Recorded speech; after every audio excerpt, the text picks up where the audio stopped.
பகுஜன் சமாஜ் கட்சியின் மாநில தலைவர் ஆம்ஸ்டாங் படுகொலையில் தேடப்படும் பிரபல ரவுடி சம்போ செந்தில் நேபாளத்துக்கு தப்பிச் சென்றதாக தகவல் வெளியாகியுள்ளது.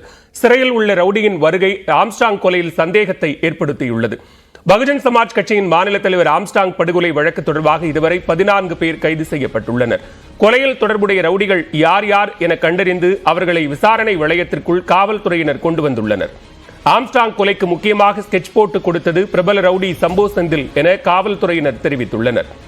4 கொலை உள்ளிட்ட பல வழக்குகளில் தொடர்புடைய பிரபல ரவுடி சம்போ செந்தில் கடந்த 6 ஆண்டுகளாக கைதாகாமல் உள்ளார்.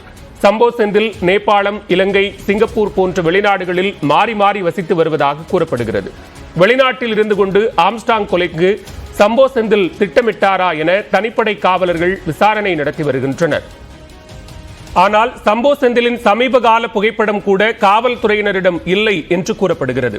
இந்நிலையில் ஆம்ஸ்டாங் கொலையில் தேடப்படும் பிரபல ரவுடி சம்போ செந்தில் நேபாளம் தப்பிச் சென்றிருப்பதாக தகவல் வெளியாகியுள்ளது.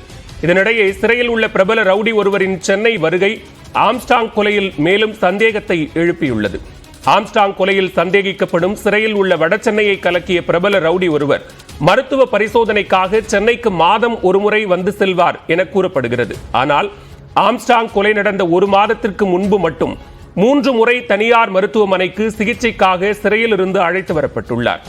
எனவே தனியார் மருத்துவமனையில் வைத்து பிரபல ரவுடியை சந்தித்து பேசியவர்கள் யார் என்றும், பிரபல ரவுடி ஆம்ஸ்டாங் கொலைக்கு மருத்துவமனையில் திட்டம் தீட்டி கொடுத்தாரா என்ற கோணத்திலும் காவல்துறையினர் விசாரணை நடத்தி வருகின்றனர்.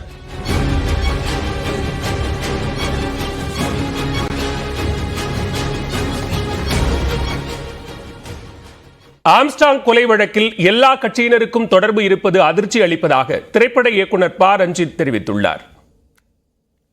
அவங்க உண்மையான குற்றவாளிகளை நெருங்கிட்டதா சொல்லிட்டு இருக்காங்க. இன்னும் ஒரு 3-4 தினங்கள்ல உண்மையான குற்றவாளியை நெருங்கிடுவோம் அப்படின்னு சொல்லிட்டு இருக்காங்க. கிட்டத்தட்ட விசாரணை பல கட்டங்களில் நிகழ்ந்துட்டு இருக்கு. பல பேர் இன்னைக்கு தொடர்பு கொண்டு வந்துட்டே இருக்காங்க. அண்ட் யாரு இதுக்கு பின்னணியில் இருக்கிறாங்க, யார் இவ்வளோ ஒரு பெரிய தொகையை கொடுத்து இந்த மாடரை நிகழ்த்திருப்பாங்க அப்படின்றது பெரிய ஒரு அதிர்ச்சியான விஷயம் தான். ஸோ நாங்கள் எல்லாருமே அதுக்காக தான் வெயிட் பண்ணுறோம்.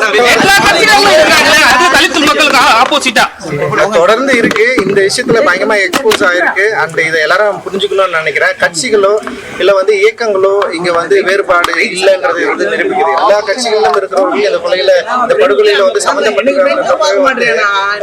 இங்க ஒரு கட்சியில இருந்தா அவங்க சமூக நீதியை கோருபவர்கள் அப்படின்றது எந்த அர்த்தமும் இல்லாம இருக்கு. ஏன்னா கட்சி மாறுபடுத்து இங்க சமூகமா நம்ம இருக்கிறப்போ சமூகத்தில் இருக்கிற இந்த பிரிவினை பயங்கரமா எக்ஸ்போஸ் ஆகுது அப்படின்னு நான் நினைக்கிறேன்.